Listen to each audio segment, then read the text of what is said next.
Welcome to the Word of the Week. Our word this week is desire or lust. But more importantly than that, today we're going to look at how vocabulary is not enough for understanding what a verse is saying. The interplay between grammatical construction and vocabulary is incredibly important, and we're going to take a look at that in a great little verse.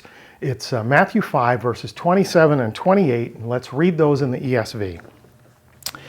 You have heard that it was said, you shall not commit adultery.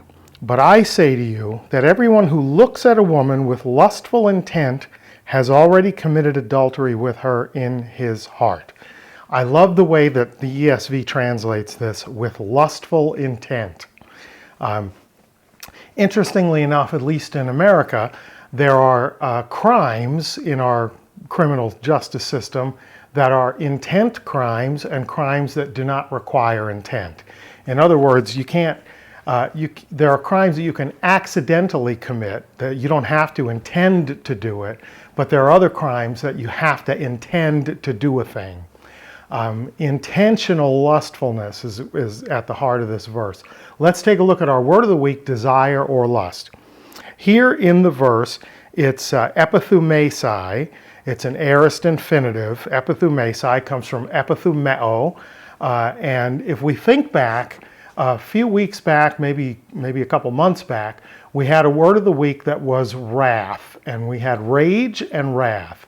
And the word for rage was thumos. It shares the same root here. Epithumesai is the word in the verse. Epithumeo is the contract verb from which it comes. And the noun would be epithumia or epithumos, depending on, there's two different ways to voice it. But epi, on or at, something focused, and thumos, rage, passion, intense emotion. So if we think about it from that standpoint, epithumesai, to look with desire, lust, focused passion, right? It's pretty powerful stuff. But the real interesting thing here is the way it's used in the sentence, the way Jesus uses it in this sentence. He starts by telling them what they've heard. You've heard it said, don't commit adultery. That's the baseline. Then he says, but I say to you, and let's look at this phrase, pasho gunaka pros to epithumesai autein. We'll break it into pieces, but first let's look at the part together. Pasho, everyone or anyone who looks or who continually looks, or everyone continually looking at a woman, gunaika, prosto epithumesai autein, for the purpose of or with the intention of desiring or lusting for her. Pretty powerful stuff. Three things for us to look at. Hoblepon, pas hoblepon, everyone or anyone who is continually looking. Present tense participle, present active participle. The one, not just who sees, not the one who catches a glimpse out of the corner of his eye, but the one continually looking. Looking at what? Gunaika. Gunaika is a woman, but it's an adult woman. Normally, we speak of a minor, of a younger woman in terms of being a child, of being a female child, or being the daughter of someone. Gunaika presumes adulthood, and in the time and place in which this was spoken and written, it presumes married adulthood. To be a single, young, viable woman who's not married is, there's not a lot of old maids in the first century, okay? Not a lot of spinsters.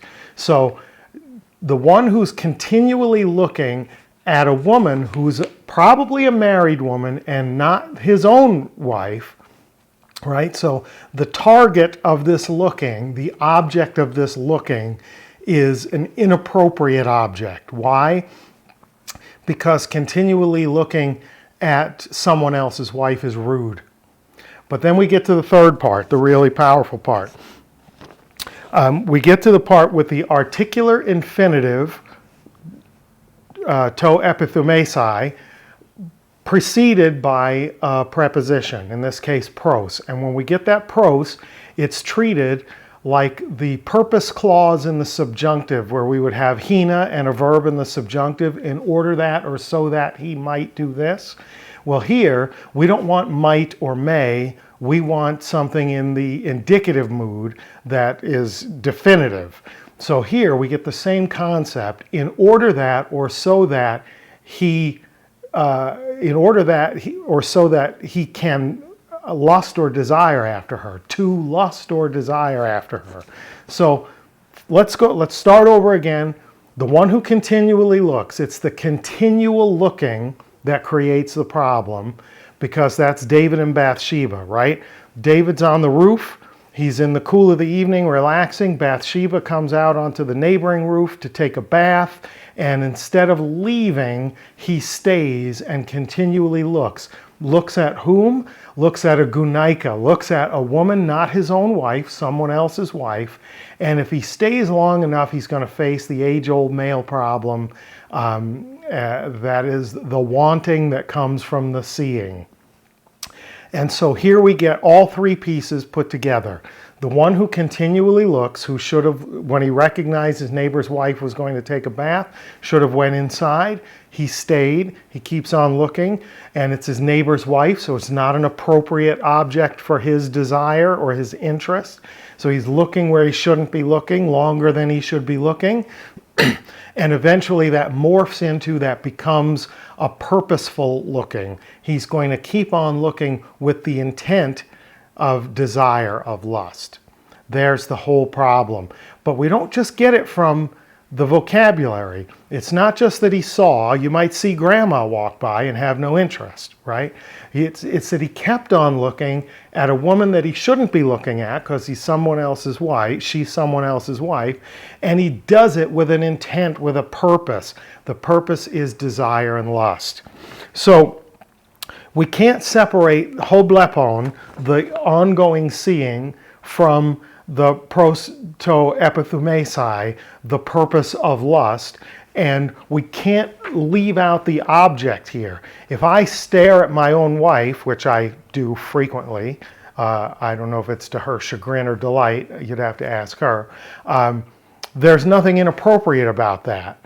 But if I'm staring at the neighbor's wife, we have a real problem. And that's what Jesus says here. It's not just the looking, it's the looking at the inappropriate object, and it's looking with the purpose or intent of lust and desire. So think about it from this standpoint. Looking is inevitable. If you have a pulse, and at least if you're a male, I've never been a female, I can't speak for females.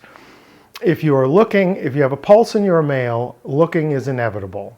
The question is when you catch yourself looking, what is your purpose? Is it a correct object for your attention? And if it isn't, do you immediately cease looking, or do you linger with a purpose? And Jesus said, if your purpose is lust and desire for your continual looking, where your eyes shouldn't be continually looking, because this gunaika is not an appropriate object of your interest, then you will have already violated the spirit of the law. As he said, you've already committed adultery with her in your heart. Why? Because the attention doesn't belong there. You chose to prolong it with a purpose, and that purpose is a focused desire, epi, on or at, thumos, passion, thumesai, to desire, to lust. And there's another word for that. It's called coveting, right? So I hope you can see clearly through our choice of the words. Our primary word, epithumesai, along with gunaika, a woman who's probably married to somebody else, and blepon, a participle that gives us linear action, that it's not just about the vocabulary, it's about the grammatical structure that puts the vocabulary words together in such a way as to paint a very clear and definitive picture of what's happening.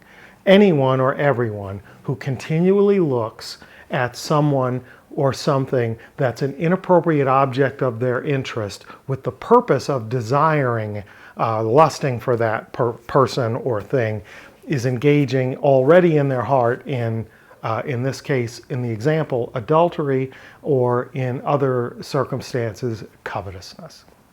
It's all there, not just in the vocab, but in the grammar. Hope that was good for you. If it was, like, share, subscribe, all that good stuff. Until next time, Karis Kai, Rene Humine, grace and peace to you.